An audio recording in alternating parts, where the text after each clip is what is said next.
The festival lights of Pine Hollow, Colorado had been strung since the first weekend of December, and by Saturday evening they glowed against the snowfall like a quiet promise the whole town was making to itself. Blue and white strings looped between the iron lampposts on Caldwell Avenue. The hardware store had propped a wooden reindeer in its front window, somewhere down by street. Andrew's church, a brass quartet, was playing carols that carried through the frozen air before the wind took them and the night swallowed them whole. Daniel Hayes heard none of it. He was 12 miles outside of town on the long stretch of Route 9, the road that curved through the pines before it dipped toward the valley floor, dark and quiet and empty, in the way that remote roads get empty on a winter night when sensible people are already home. His pickup was a 2009 Ford with a cracked dashboard and a heater that required patience. The windshield wipers beat their slow, steady rhythm against the snow. He had left the garage at 7:15, a full 40 minutes later than he intended, because a rear axle job that should have taken 3 hours had stretched into 6 when they discovered the previous owner had cross-threaded every single bolt on the housing. It was the kind of job that made a man philosophical about human nature. His back hurt. His hands smelled of grease. He was running through the mental list of things he needed to do when he got home: check on the slow cooker soup, make sure Lucas had done his reading, confirm the porch light was on when he glanced left. The girl was standing at the edge of the road where the guardrail ended, at the point where the tree line opened briefly into a shallow clearing. She was perfectly still. In the sweep of his headlights, she looked like something the forest had made and then reconsidered. He braked, not hard, the road was wet, but steadily, and he pulled the truck onto the gravel shoulder and sat with the engine running for a moment, looking through the passenger window. She didn't move. She didn't wave or run or react to the lights in any way. She just stood there with her arms at her sides. Daniel got out. The cold hit him immediately. The real Colorado cold that gets into the bones without negotiation. He walked around the front of the truck. His headlights swept across her fully as he approached, and he stopped. She was small, 5 years old, maybe 6. She wore a dress that might once have been cream or ivory, something silk or close to it, the kind of garment a child wears to a baptism or a formal dinner. It was torn at the hem in several places and dark with mud along the bottom. Her feet were bare on the asphalt. Not just without shoes, bare and raw and very nearly the same pale color as the snow. She held a stuffed bear pressed against her chest, a gray, battered, one-eared bear that had clearly been loved past the point of structural integrity. She looked up at him when he stopped.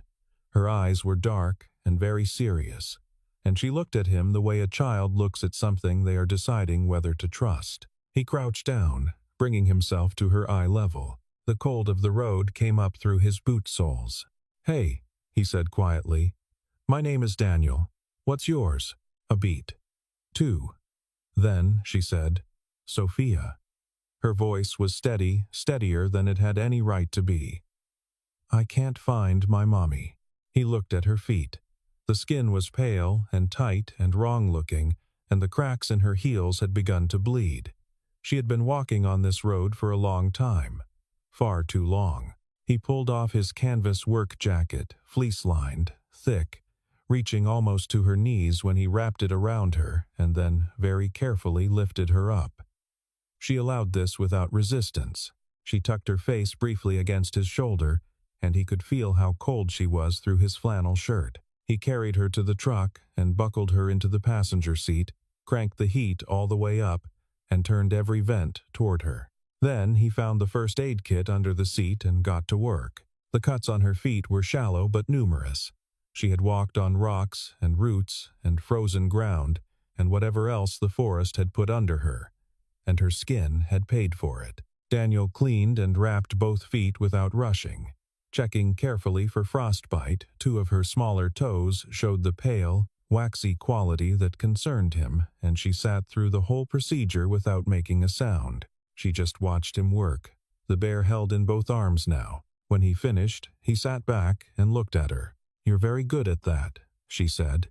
"I fix things for a living," he told her. mostly trucks and engines, but the idea is similar. She considered this with evident seriousness. My father used to say that the most useful people in the world are the ones who can fix things. He sounds like a smart man. Is he at home? The change in her face was brief and contained she had clearly practice at containing it.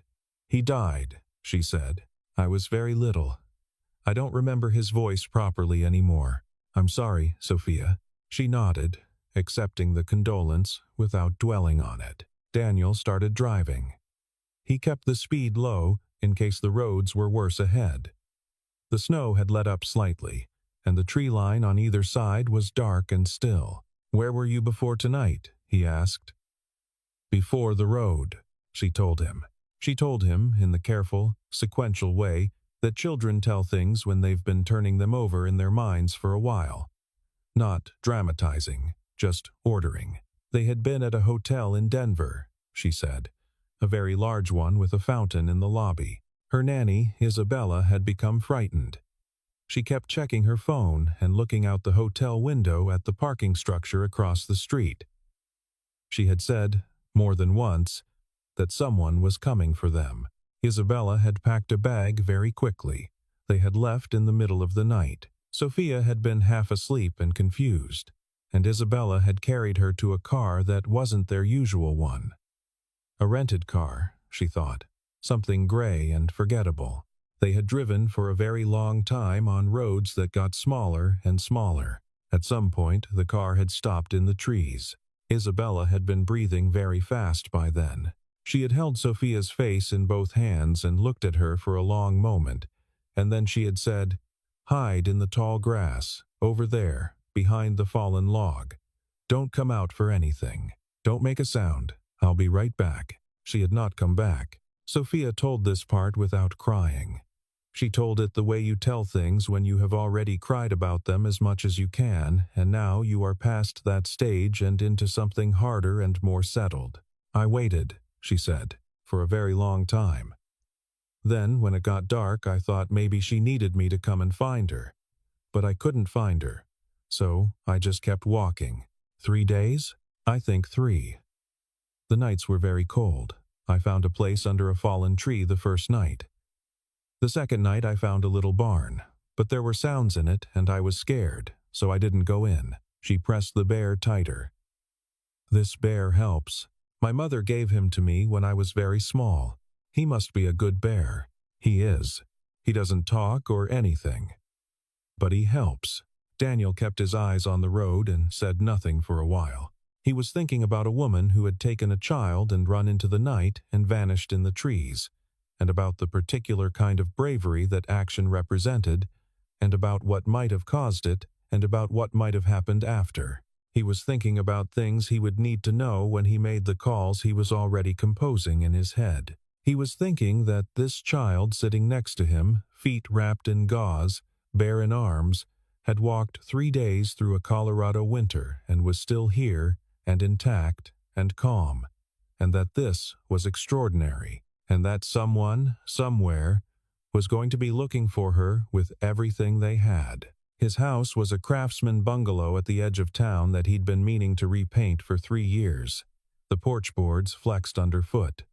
The gate on the side yard squeaked, but the blue and white Christmas lights Lucas had helped him put up were on in the window, and through the glass you could see the tree small, slightly lopsided, decorated with paper chains and a 5-pointed star Lucas had cut and painted himself, which was tilted at an angle that no amount of adjustment had managed to fully correct. The warmth inside the door came out to meet them. The slow cooker had been doing its work all day, and the house smelled of chicken and rosemary, and the particular comfortable smell that a house develops when it is lived in by people who cook in it. Mrs. Calloway, his neighbor, was in the reading chair near the radiator. She had been watching Lucas on late work nights for 2 years, and she had the good sense built from 2 years of watching Daniel navigate difficult situations, to look at the small girl in his arms and the gauze on her feet, and simply say, "I'll get the soup on." Lucas appeared at the top of the stairs almost immediately. He was 6 years old, still in his school day energy despite the hour. wearing the dinosaur pajamas that were faded now to a gentle, prehistoric gray. He stopped at the top of the stairs and gripped the railing and looked down. "Who is that?" he called. "Her name is Sophia. She's going to stay with us tonight." He considered this for exactly 3 seconds, then came down the stairs at his usual pace, which was controlled chaos, and stopped on the bottom step so he was at almost exactly Sophia's height. He looked at her. She looked at him. He had his father's dark eyebrows and his mother's direct gaze, and he turned both on the new arrival with complete, uncritical attention. "Do you know about dinosaurs?" he asked. She considered. "Not very much." "That's okay," he said, with the generosity of someone for whom knowledge is a gift and not a standard. "I'll tell you things." He took her by the hand and led her to the couch with the gravity of a host receiving a guest, and within 10 minutes had deployed his entire collection of figurines across the coffee table, and was conducting a tour of the Mesozoic era that, to judge by Sophia's expression, she found genuinely absorbing. Mrs. Calloway brought soup in 2 bowls and hot chocolate with marshmallows, and Sophia ate everything and held the mug in both hands and let the warmth soak in. Lucas narrated throughout. Daniel stood in the doorway of his own living room and watched his son explain the dietary habits of the Spinosaurus to the daughter of a woman he did not yet know was one of the wealthiest people in the Western Hemisphere. He called the sheriff. He called the county emergency line. He called the state missing persons hotline. He left detailed messages, gave his address, described Sophia's condition, and then he made coffee and sat at the kitchen table and waited. Later, after Sophia had fallen asleep in Lucas's bed, Lucas had insisted on this with a generosity that made Daniel's chest tighten. Daniel went in and checked on her. She was curled on her side with the bear under her chin, and she looked in sleep. Like an ordinary 5-year-old having an ordinary night, the gauze on her feet was the only evidence of the last 3 days. He stood in the doorway for a moment. Then he went back to the kitchen and waited for the sheriff. She woke at 2 in the morning. Daniel heard her not crying, but a small, particular sound he had learned to recognize in the years since his wife died, the sound of someone surfacing from a dream and finding themselves somewhere unexpected and working through whether that was good or bad. He knocked softly on Lucas's door and looked in. Sophia was sitting up against the headboard with the bear, very still, looking at the window where the curtain let in a narrow strip of orange light from the street lamp outside. "Can't sleep?" he asked. She shook her head. He brought the chair over from the corner and sat in it. The house was very quiet. Outside, the snow had stopped, and the street had that particular stillness that comes when everything is muffled and the world seems smaller than usual. After a while, she spoke. "Isabella used to talk out loud when she was scared," she said. "Not to me." "Exactly. Like she was thinking and forgot I was there." "What kinds of things did she say?" Sophia was quiet for a moment, as if organizing it carefully. "She said there were people at my mother's company who had been doing bad things for a long time. Stealing, she said. But very complicated stealing, not like from a cash register. More like moving money around until no one could see where it had gone." "Did she say who?" "Some men on the board.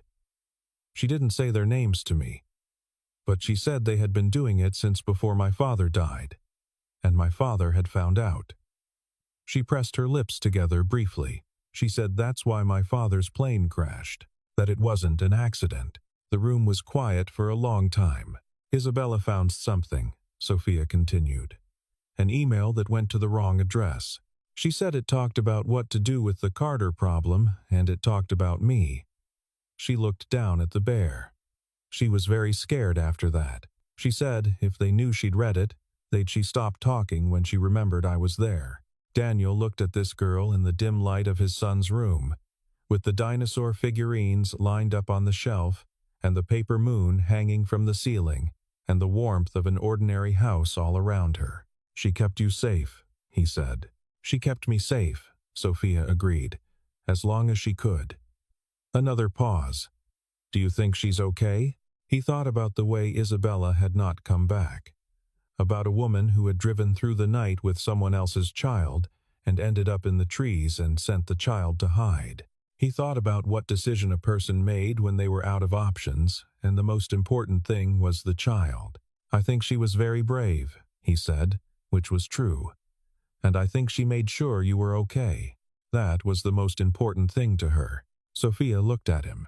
She was 5 years old, and she had been walking through a Colorado winter for 3 days alone, and she was still assessing things with those dark, steady eyes. "You're not going to tell me she's fine?" "No, I'm not sure yet." "That's okay," she said.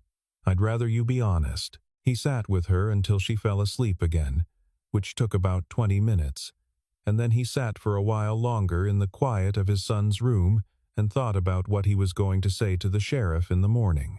Sheriff Mark Dalton arrived at 6:15 on Sunday morning, before the town had quite woken up. He was a tall, measured man who had held the county sheriff position for 11 years, who had sat across kitchen tables from people in all manner of circumstances, and who had developed the ability to present a calm surface regardless of what was happening underneath it. He sat at Daniel's kitchen table now with his hat on the table beside him and a cup of coffee in front of him that he did not drink from. "I ran the name at 3 o'clock when you called," he said. "Sophia Carter, 5 years old, reported missing from the Meridian Hotel in Denver on Wednesday evening."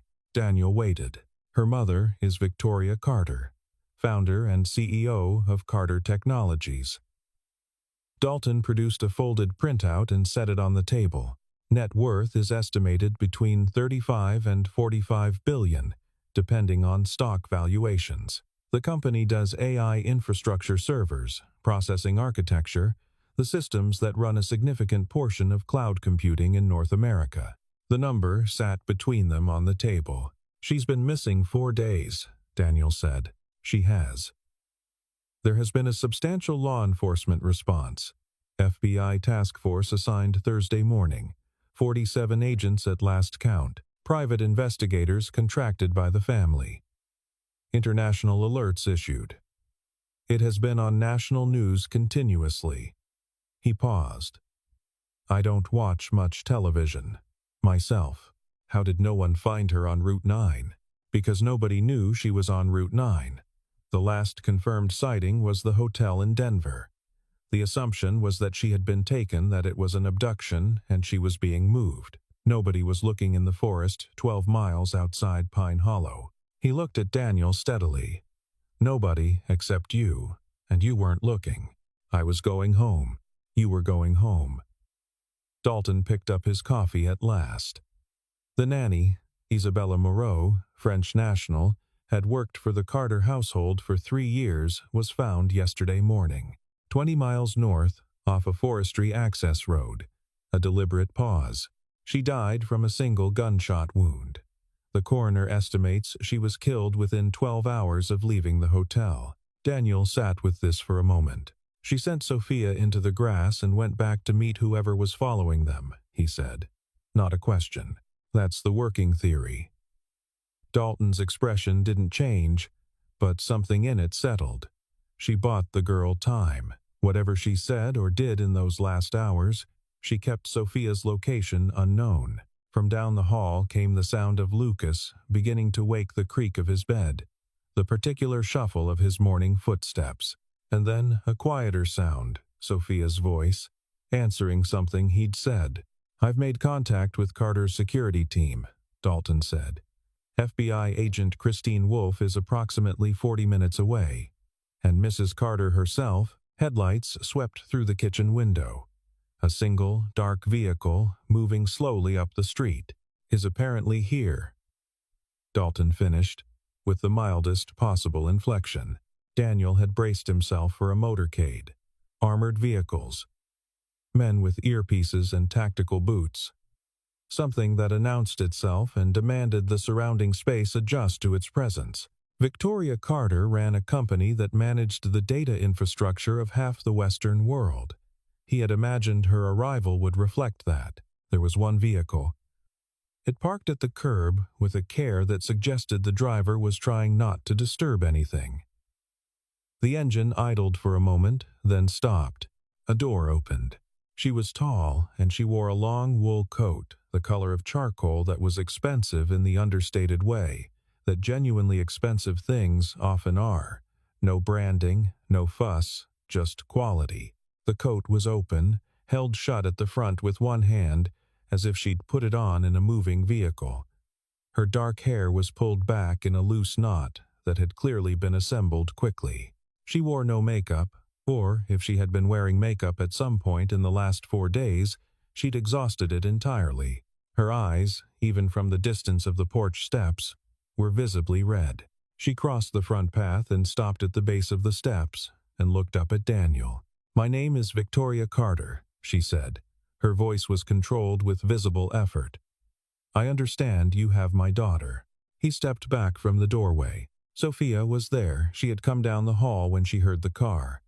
The way children sometimes know before they know, standing in Lucas's dinosaur pajamas with her bear under one arm, looking at the door. Victoria Carter came through the door and across the hallway in a single motion that had no grandeur in it at all, no composure, nothing managed. She went down on her knees on Daniel's worn hardwood floor and pulled her daughter in, and for a long moment neither of them made any sound.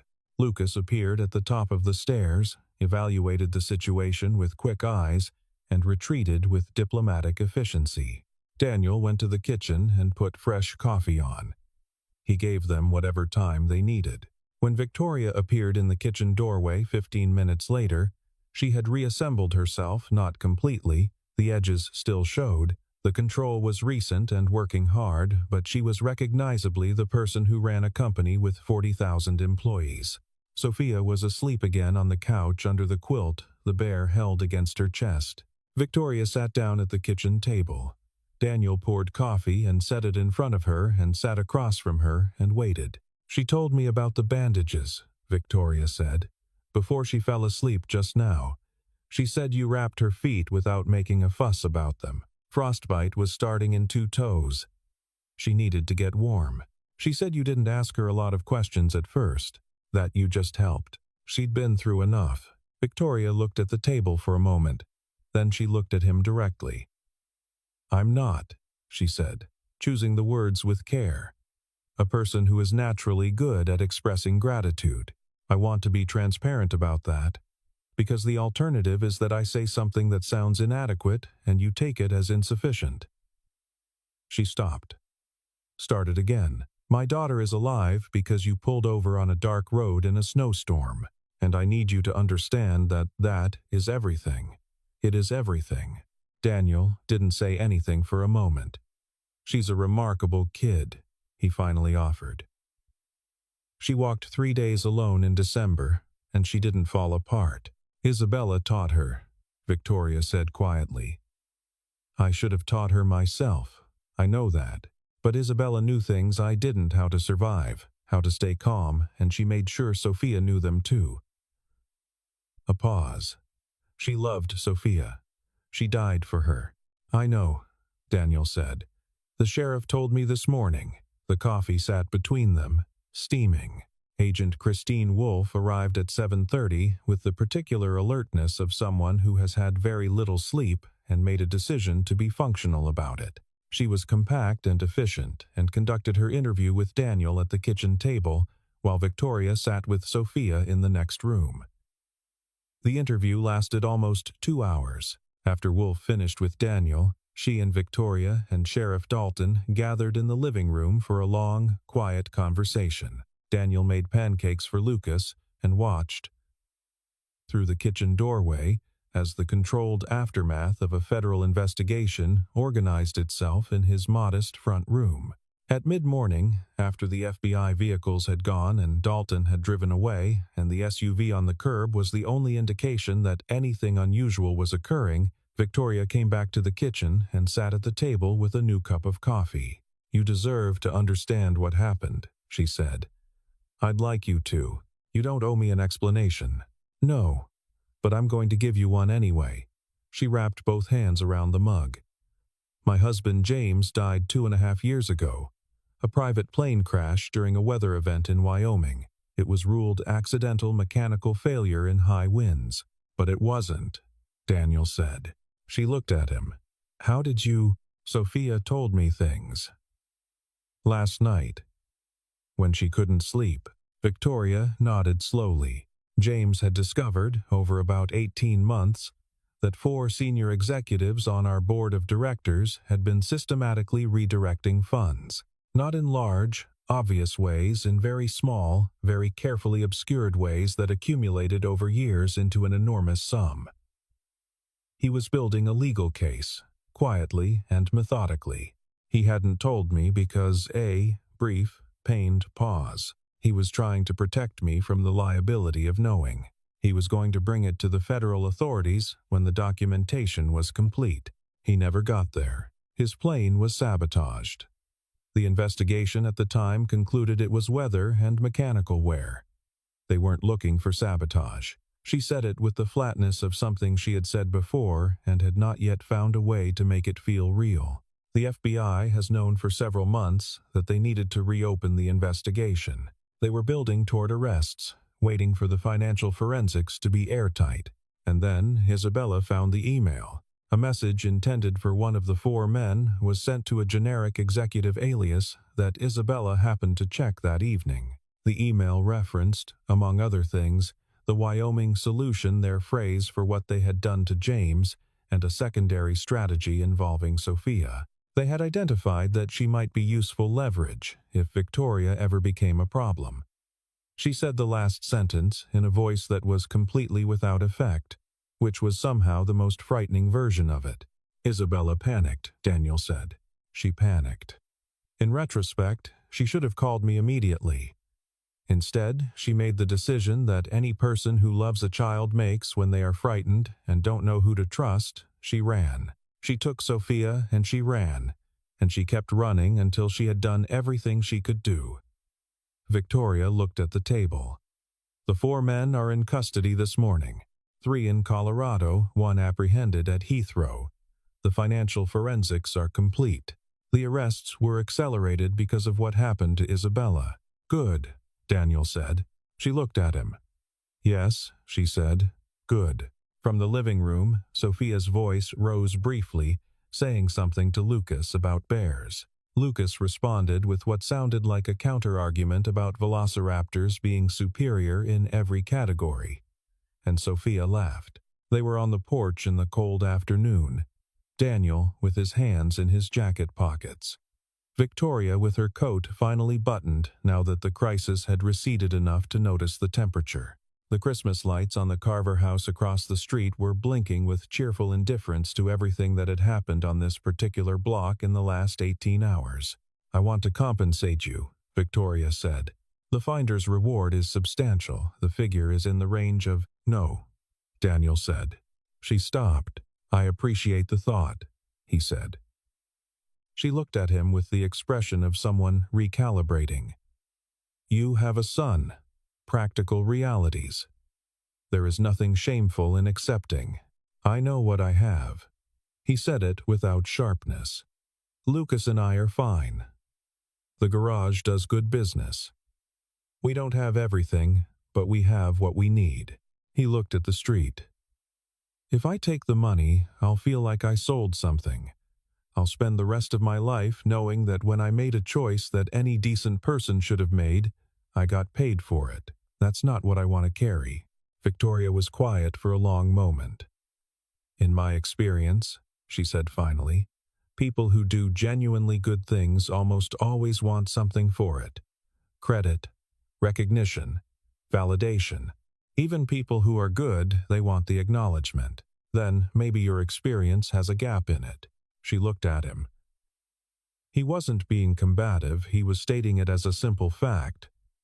The same way he'd stated everything else. Lucas gave Sophia his pajamas off his own back last night, Daniel added. He didn't ask for them back. He just did it because she was cold and he had some.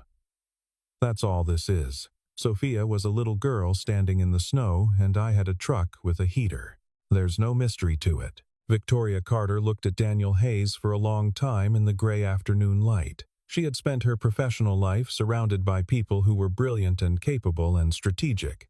People who always knew what they wanted and how to position themselves to get it. She had built her company on her ability to read people quickly and accurately. She found that she could not immediately categorize this man, which was unusual.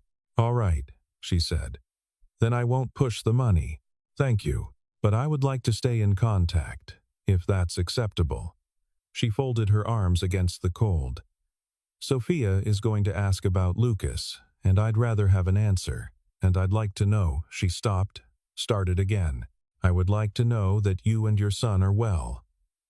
Periodically. That seems like the least I should be allowed." "That seems fine," Daniel said. The holidays passed the way holidays do in Pine Hollow, gradually and with food, and then all at once on the morning of the 6th, when the municipality took down the town lights and the storefronts followed within the week. The tree came down at Daniel's house on the 8th, and Lucas spent most of that evening rearranging the furniture that had been moved to accommodate it, with the thoroughness of a project manager conducting a debrief. On a Tuesday morning in the 3rd week of January, Daniel's phone rang at 9:15, a New York area code he didn't recognize. Victoria Carter's voice was different on the phone than it had been in his kitchen, more clipped. The professional register engaged, though not unkind. She asked if he had half an hour. "The Carter Foundation," she said, "was established by my husband 6 years ago. The original purpose was to support working families through specific, practical interventions: vehicle maintenance, medical access, child care, help with employment disruptions, the things that, when they fail, create a cascade that's very difficult to recover from." She paused. "After James died, I let it become largely inactive. I was consumed with other things. That was a failure on my part, and I'd like to correct it." He listened. He was sitting at the kitchen table with a second cup of coffee and the radio on low. "I have a facility in Denver, 3,000 square feet of ground floor commercial space adjacent to a residential district with a high concentration of single-parent households. I have the capital to build it out fully. Architects, contractors, operational staff. I have lawyers who can handle the nonprofit structure and program administrators who can handle the grant reporting." She laid it out with the precision of someone who had been organizing it in her head for some time. "I want a full-service auto repair garage that provides free or heavily subsidized services to families below a threshold income level. Adjacent to that, a child care center for parents using the garage or the medical clinic so they can come in, drop the children safely, get their car fixed and their blood work done, and leave with everything handled." "That's a real thing," Daniel said. "I know it's a real thing.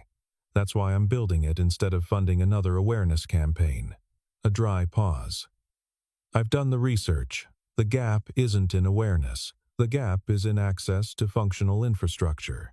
He thought about the Henderson family, about Reginald Wainwright, who had lost 3 weeks of work the previous spring when his transmission failed and the repair estimate was more than his rent. About a woman whose name he couldn't now remember who had come into the garage 2 winters ago with her 2 kids in the back seat, crying, asking if he could please just look at it because it kept stalling and she couldn't get to work. He had fixed it for what he could, which had not been enough. "What are you asking me to do?"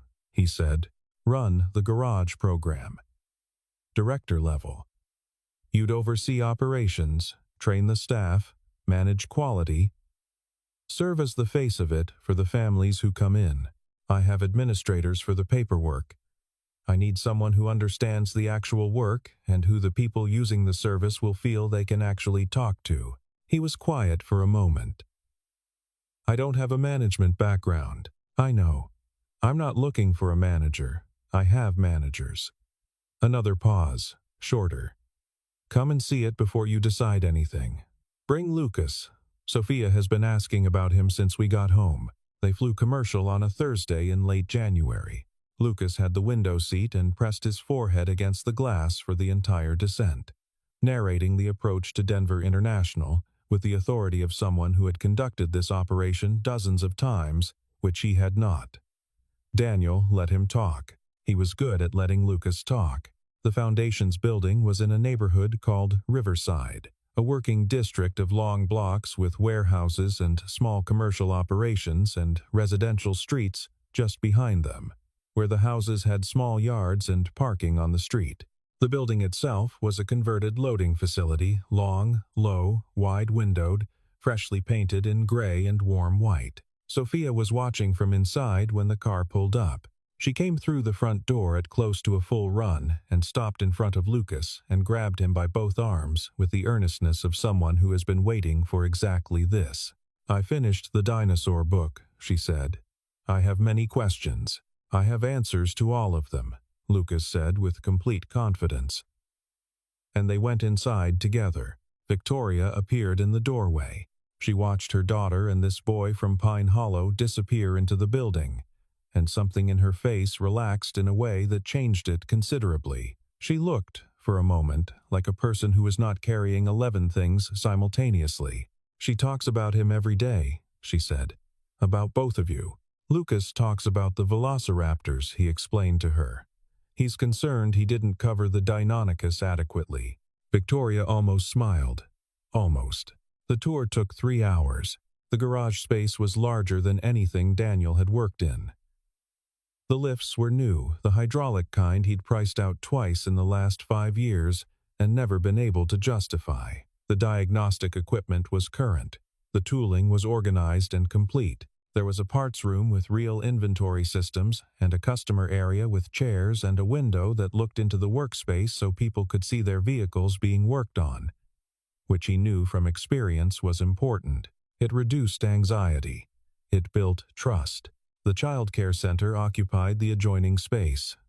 Bright, warm, properly equipped, staffed already by 2 early childhood educators and a program director named Carol, who had 17 years in family services and spoke about the work with the matter-of-fact warmth of someone who had chosen it and would choose it again.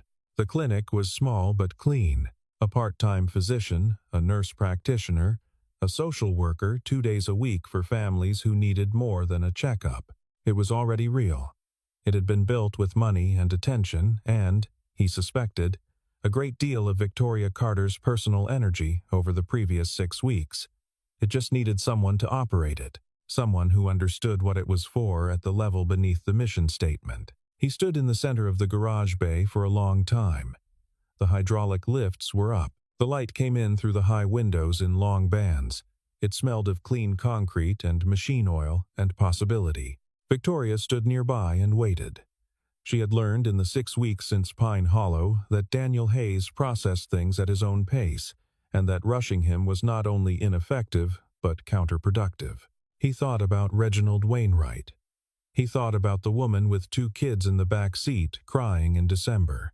He thought about every person who had come into his garage with a problem that was actually 2 or 3 problems layered together, where fixing the car was only the beginning of what needed fixing. He thought about 400 families in the first year. 600. He thought about what it would mean to scale that. Lucas would need a good school, he said. I've had 3 reviewed and can give you all the information. 2 of them are excellent by any measure. The garage, in Pine Hollow, would need someone. I have 3 strong candidates identified and can fund the hire and the transition period. One of them is already familiar with your work there. He nodded.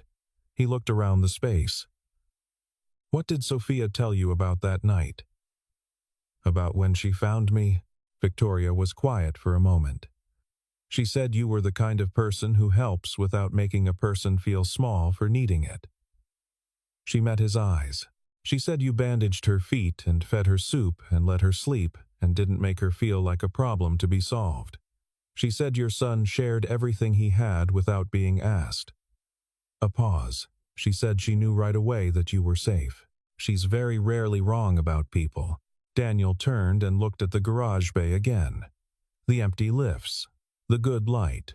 The space waiting for its purpose. He thought about Route 9 on a Saturday night in December. A cracked dashboard and a heater that needed patience. A child standing in the snow. A 3-second decision made without deliberation. Made because it was the only version of himself he knew how to be. He had not set out to change anything that night. He had only stopped the car. "If this really helps people," he said, "then I'm in." Victoria exhaled the real version, not the managed one. "It will," she said. From somewhere deeper in the building, they could hear Sophia explaining something at length, and Lucas asking follow-up questions with the eagerness of a student who has finally found a subject that holds his attention. Their voices rose and fell in the warm, clean air of the space. Daniel Hayes stood in the bay with his hands in his pockets. He had stopped the car because a child needed help, because that was the obvious thing, because he couldn't have kept driving and remained who he was. That was all it had been.